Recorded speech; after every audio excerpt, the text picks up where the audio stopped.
Win one, take one. We're here. We've made it. It's episode number 10. It's flown by. I hope you're ready. Today we take on Tottenham, and I've had to make some tactical adjustments. Let's get into this. So yes, folks, we're back, and it's win one, take one. This was originally the bottom at Christmas challenge, but with how well things have gone, compared to the last time I was bottom at Christmas, it's been nowhere near as bad. If you remember watching that Burnley save, well, I feel sorry for you. Things have gone a little bit better here, though. I still want to believe that we could pip West Ham, or at least some of the teams above us, for European football. That has to be the dream. That has to be the aim. And if that is the aim, in truth, a win here against Tottenham could do our chances the world of good. So that is very much what we're going to be striving towards. Of course, last episode, we won a player, but we also spun a 0 on the wheel. So the man that we won was Stuart Ripley. So essentially, I've got a bogey prize here and a player I've got to try and make work. So how have I managed to get it to work? Well, I've taken our centre attacking mid, who it was Stuart. To be fair, he's been kind of useless as of late anyway, and we've moved it to a winger out on the right that is Ripley. I've then decided to put Ricketts, who was a bit wasteful last game, just down the middle of the team. He's going to do all the running for us. At this point, we're basically playing an asymmetric 4-3-3. Of course, Michael Carrick also joined us last episode, a really big addition to the team. Just my luck, he's injured for today's game, but I am going to risk him. Scott Parker, still suspended, just one more game he's out for. We do miss him a little bit, but compared to when we first took over, the centre mid position now is undoubtedly the best position in this team. We look good. McCann, Burley, Carrick, hopefully they can do the business for us today. This opposition in Tottenham is not an easy team. They've got Pep Guardiola as their key player. I don't really need another defensive mid. It'd be fair to say, though, he's pretty blooming good at it in this specific save game. If we just have a look at the Tottenham team as a whole, they've got a few players who are valued quite highly in terms of players that I would desperately want to get. I don't know, maybe, I didn't think I wanted Guardiola, but maybe I do. There's Poyet, who's available as well. To be fair, he is way better than I realised. Could he be a shadow striker? I mean, he could be the answer to our centre attacking mid woes. Maybe he is the replacement for Stewart. Elsewhere, they've got Ziga. I mean, if we need another left back, he's an option. Rebrov is apparently their most expensive player, although I'm very underwhelmed. This is not a crazy Tottenham team. Like, when you compare this team with our own, I feel like we've got a chance. I mean, maybe the formation change is going to cause some issues, but there are players here who are not scaring me. I'm feeling good about this. Wheel, are you feeling good about this? I don't know why I'm saying that like I'm expecting it to give me a response. One day it will talk back to me. Until that day, we'll give it a tug. We'll give it a spin. Where are we going to land on? What are we going to win? That is 250k. And suddenly, the budget that we had doesn't go very far. 250k. Oh, God. I mean, it could be Teddy Sheringham. It probably is Teddy Sheringham that we're going for. 36 years old, rocking the captain's armband in the picture. I mean, we could steal away their captain. I don't see another option. A Teddy is on the line. Let's try and win this. It does feel like going into this game, we're kind of taking a little bit of a risk, obviously, not only with the formation change, but with Michael Carrick. If he gets injured, Todd's getting the call-up again, and I'm sure he's ready for it. But, well, let's hope that we can keep this fine run of form going. It's weird, right, with this win one, take one. It's gone pretty well on the whole, obviously. It was a bit slow starting, but now we've got some momentum. We've got some good players. I feel, pretty good about how things have turned out. I did do some test playthroughs in my own time. Some of them went really bad really quickly. I feel quite fortunate we've got some momentum going, to the point now where I'm obviously feeling quite ambitious about what we could possibly achieve, and hoping the momentum can keep going as that ball is cleared off the line. We've nearly scored within the first 5 minutes. Hiller with the throw in here to Iverson. Spurs on this near side, looking to bring the ball forward. Can we do some defending? Oh, Jason Yule tracking back, playing that off-centred striker position today with Ricketts down the middle. Do wonder if we're going to miss our centre attacking mid. Of course, the big man to keep an eye on is Ripley, who I'm trying to click on. He's too quick. There he is, rocking the number 32 shirt out on the right wing. I'm hoping for a man-of-the-match performance as Ricketts is thread through again, and Ricketts' pace.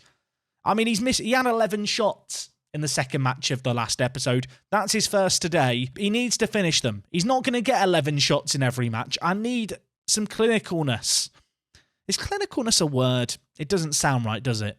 Ziga bringing it forward. Don't let him get it in. Sheringham playing centre attacking mid for them. Oh my word. I want him. I want that teddy bear. He smashes it into the top bins. Now, could the keeper have done better? It wasn't the most ferocious effort. It wasn't struck with a load of power. A few question marks perhaps over the goalkeeping here. I thought he was going to smash it on the volley first time, but it's a great touch, and he just opens up his body and bends it into the top corner.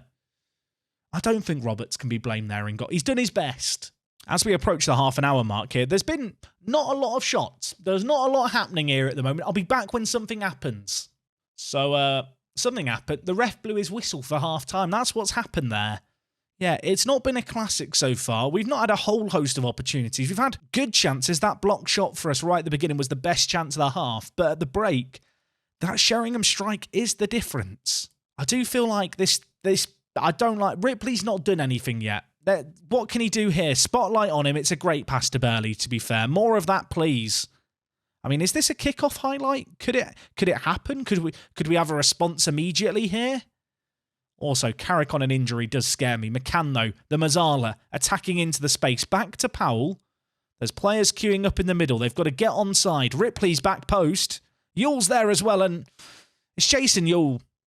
I don't remember the last time Yule scored for me. I'm sure it wasn't that long ago. It just feels like he misses more than he scores by quite a big margin. An hour gone here. We've had one shot on target. We've got to make changes. Ricketts has not been good today. I'm bringing in Johansson. Elsewhere, I'm going to have to bring in Todd for Carrick because Carrick is struggling a little bit. We'll then change a few roles back to what we've played on other occasions. I mean, Ripley's not had a good game, and whilst the rules that I've kind of invented don't mean that I have to play him for the whole game, I kind of feel like I should just keep him on. I mean, there is a risk that he plays this debut and he just gets lost, which would be a bit of a shame for the story. Although, truth be told, even if we manage to get a draw or a win today, he probably never plays for us ever again. Last 5 minutes, there's nothing happening. Absolutely nothing. Right, how much more attacking can I go here? I'm not a happy bunny. He's on a 6.2. At this point, I am going to take him off, but I don't have any right midfielders. Ricketts is my right midfielder. Right, Ripley, you're going down the middle, and I'm bringing back in Stewart. I've missed you, Graham. I'll never take you for granted ever again. Is there a late highlight? Is there a late twist? No, it's what an awful game. I feel like we need all the players to apologise. The only good thing about that game is, Ripley, the latest addition, you've had a good run here at the club, mate. You've been a great player, but you're not playing for us anymore. I do feel a little bit bad for him. He didn't even make it to 90 minutes at the club, but we gave him a chance. He threw it back in our face. I've moved him there before the game's officially over. This game may not even be kept in his records. A 6.2, though. And with that, we're suddenly even with the likes of Everton and Villa. And I'm looking over my shoulders thinking, 16th doesn't sound all that impressive, even if we have got a game in hand. Speaking of which, who is the next game against? I can't remember. Which I should, though. It's Ipswich in 8th. How are you in 8th? They've got Matt Holland, key player. I mean, I'll take a Matt Holland. Right, we'll get to that game. When are we taking on Ipswich? It is in a week's time. I still feel safe from the drop, but the European dream may hang in the balance here. Let's see how we get on. I'm a little bit annoyed with myself because I thought Scott Parker was back, but actually he got suspended for 4 matches. He was a really naughty boy. So he's not back for today's game. I thought we were going to have the full strength midfield with Burley at shadow striker, Parker in the team. Sadly, we're back with Stewart. In familiar territory, no bogey player to carry with us anymore. And the good news is, besides the Scott Parker suspension, we've pretty much got a full strength team, which is obviously great. We've got Fish and Rufus in the middle, Young and Powell. I feel like I've not really given them much praise, but they've been pretty good, Young and Powell, at either fullback position. In fact, Luke Young is just developing like crazy. Elsewhere in the team, Ricketts, he's still up front. I mean, what's his goal-scoring record for us? 5 goals in 4 games. He's been good, but we have room for improvement, I feel like, after that last game. Even if we lose this, I want it to be a more entertaining game than the last one. Anyway, before we get into this game, we need to give the wheel a spin. They've got some good players, not valued particularly highly. Wheel, I'd like I don't know, who have they got? A Titus Bramble? Darren Bent is out on loan. I mean, 100k does not go very far. What does 100k get us in this team? Oh, God. Okay, there's 4 options. Mike Salmon. I mean, the name alone might be a reason to sign him. Mark Venus. He's a very, very slow centre-back. But with 19 free kick taken and 17 long shots, I mean, I could be in. There's Brannigan as well, who's a goalkeeper. And then the last... I mean, Ashley, please be better than what I've just seen from everyone else. I mean, it's an abundance of positions he can play. It's a little bit of a nonsensical collection. He can play right back and left back, left mid and right mid. No concept of what wing backs are, though, sadly. Is it bad that out of all of these players, I'm thinking I want Mike Salmon just for the name? Maybe so. I mean, it's not a freebie. We're not going to win this one easily, I don't think. In terms of the team selection, you've seen it. It's a good team. Better performance today, please, lads. Ricketts, I need you scoring goals. There is part of me that is wondering, why do I keep sticking with Jason Ewell and Ricketts up front? I mean, Ricketts at least is scoring, but with Jason Ewell, it's just continual disappointment. Maybe today's the day he bucks the trend, though. And unlike the last game, we've got a highlight inside the first 5 minutes. Could something come of this? Powell bringing it down this near side. Gives it to Michael Carrick, who it still feels a bit surreal to think that we have. He is so good for us. Burley hits it. Keeper makes a save. Sereny with the stop. It wasn't a particularly convincing save, but the effort was tame. There's a corner. Now, most of the time, these are pointless highlights. I want to believe that this one could be different. It's not. Dear Football Manager, when I have a shot and it's saved and it goes out for a corner, I don't then have to see the corner. You can end the highlight before the corner's taken. I'm okay with that, personally. That's just my personal opinion. Young to Ricketts. Takes it down. Can he score? I'll tell you what my personal opinion is. Ricketts is bloody beautiful. I mean, Young at right back, I've said he's not getting enough credit. Let's give him some credit here. This is Iniesta-esque, this ball forward. Oh, the weight on it's perfect. Ricketts' pace is just... I mean, if I was a defender, I'd feel quite demoralised because you're just not going to catch him there. And the finish at the end of it was not too shabby either. We are 1-0 up here. Carrick with the ball, edge of the box. McCann. Can we make something happen? Stewart, shot block. Ewell. Sereny makes another really, really good save there. 40 minutes gone. I mean, we're a goal ahead at home. We expect this at this point. Could we get a second? I mean, after the recent 3-2, I just want comfortable results. Let's not leave it down to a goal margin in games where we're dominating. Let's use some killer instinct. Let's kill off the matches. Or something like that. Carrick, that is not killing off a match. That is just giving them the ball. Stewart bringing it forward for them. There's a man on the right of him.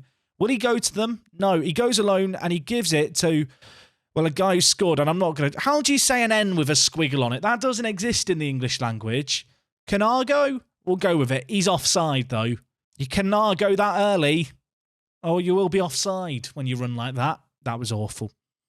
I should not be allowed to do puns.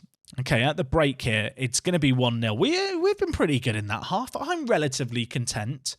Would like another goal, but I'm just going to tell the players I'm happy. I feel like I'm a lot less demanding of a manager here at Charlton. I'm a lot happier all the time, rather than just shouting at them aggressively. Cunningham, the right back, on the overlap here for them. Gives it to right, whipped in. Roberts collects, commanding his area. Plucks the ball out. Let's not do any of this silly passing it short stuff. It makes me nervous. Ewell, though, I mean, he's making defenders nervous. He's bearing down on goal. He pulls it back to McCann. It ends up with Stewart. It ends up with Ricketts. And it ends up in the back of the net. 2 goals on the night for Ricketts. Can he get a hat-trick today? At this point, this series has become Ricketts' road to a hat-trick. He's got 33 minutes to try and make it happen. I thought, really, Stewart was going to shoot here and just smash it into the defender. But actually, he's laid it off quite intelligently, to give him credit. And he's doubled our lead with that decision-making. Ricketts, never going to miss from there. Ipswich bringing the ball forward here, right on this near side. Plays it in. George is there. Powell just about gets it away, but no one there to just make sure the ball isn't coming straight back down at our goal as Cunningham has it on the far side.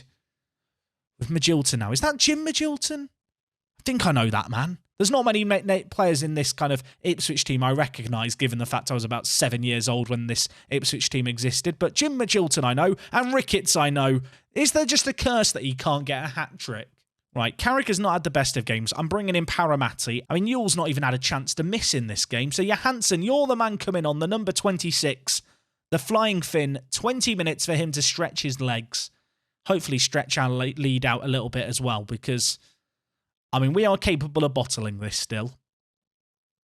I know this team. Stewart, that is bad defending. Rufus? Are you okay, mate? It's not great defending, I'll be honest. Wright has it here, gives it to Magilton. It's Dinkford, and then Rufus just took his eye off the ball.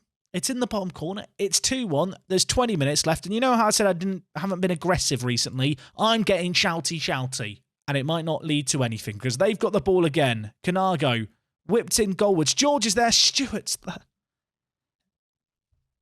We are bottlers, aren't we? There is absolutely no... We are bottlers. There's no point in trying to deny it. My shout has happened now after they've scored. It's too late now. George nods it down to Stewart on the volley. I mean, he's never going to miss from there. Ipswich Town. I mean, it's a great chance for them. It's helped out their XG. They have been second best here. We have been awful. It's incredible how mentally weak our team is. I would have thought, you know, after getting some wins, after getting away from the drop, we'd be better in this situation. But from 2-0 to 2-2 in a matter of moments... And I need some moments of magic, really, from our men high up the pitch of just finishing a chance. Burley bringing it forward. Ricketts. I mean, if Ricketts has it, can he get a hat-trick? Can he get it? He's offside. I thought the curse was lifted. I'm thinking he scored. I'm having a whale of a time. Absolutely not. It's been disallowed. I have to assume that VAR is correct, even if we don't always think it is. Was he off? I mean, the lines are intersecting. It's millimetres if it's millimetres. It's a disgrace. And now with 2 minutes left, Titus Bramble is taking a free kick for them. George bringing it forward. Gives it to Canargo. I mean, just get it away. Marky Fish to Roberts. Nothing silly. No funny business. That'll do us. Ricketts wins it in the air. Bramble now with a guy whose name I can't, so let's just not try. It's lump forward. It's lump forward. Stewart. Rufus. Just foul him if you have to. How should I feel? How should I feel? We were 2-0 up in this game. We've dominated this game. They pull it back to 2-2. I just think, well, I'm not going to change anything because we're playing quite well. We go up the other end and we score a goal. It's written off as offside. 2 minutes later, they're making it 3-2. And I know I could have changed some stuff tactically. Who have we lost? I've not even considered who we're going to lose. I didn't even look at the ratings because we were 2-0 up. The worst performer, Johansson came on off the bench. It's Powell, Fish, or Roberts. I don't know who to pick. Should we let go of Chris Powell, the left back? Should I let go of Marky? I'm too attached to Marky Fish at this point. The issue I've got is I like Roberts and I like Fish, but Powell is my only left back. I think it has to be Roberts. Like, it's been a good run. It's been a good love story. We've had fun together. But to be honest, as of late defensively, I'm not even going to talk to the players. You can have the silent treatment. I've had enough. Get me out of here. He got a hat-trick, Stewart, in that game. He got a hat-trick. Apparently, I've gone bargain hunting. I mean, I haven't. We've been playing win one, take one Football Manager. There has been no bargain hunting here. I just feel like Fish and Powell I can't afford to lose, whereas Roberts, as good as you've been, you have now conceded 7 in 7. And defensively, there has to be some question marks because you've conceded 6 in your last 3. And I'm not going to blame the defenders, even if it was their fault. I've got Kylie waiting in the wings. I'm sorry, Roberts. It was a fun fling. I might miss you when Kylie is awful in the next match. But for now, our adventure ends. I thought I'd be more upset if we ever lost Roberts. But given his performances in the 2 games today, to be honest, I don't feel anything. If any, I feel a bit relieved that I can go back to Kylie in goal. He wants a new contract. Kylie, you've got 2 years left and it's a win one, take one, mate. Not giving you a new contract. Oh, it's an absolute disaster. We're back with Kylie. Roberts, you know, that spell is over. And the worst thing is we've gone from being in Europa League hunting to now being in a situation where, I mean, I still have to kind of look over our shoulders with 6 games left. It's not ideal. And the worst thing is, tomorrow, next episode, we've got Everton and we've got Newcastle. Newcastle are currently top. Oh dear. Anyway, guys, that is going to wrap up today's episode from me. Frankly, I don't know how we've lost this game. Stewart's had 3 shots. They've all gone in. They had 4 shots in the second half. The goalkeeping just vanished. You know what? Dean Kiley, well, I'm sorry. It was a mistake, Dino. Before we leave, I'm sorry. You get a chance tomorrow to show us what you're made of. Tomorrow's matches, by the way, I think we've got Everton and we've got Newcastle. Newcastle are currently top. We could have a say in the title race. We could steal away one of their big guns as well. That'd be pretty nice to pull off. That's what we're going to be aiming for. Hopefully, we're going to be able to make it happen. And well, until next time, thank you for watching. It is me, Jack. We've lost 2 games today. We are bad. I'll see you guys next time. I'm out.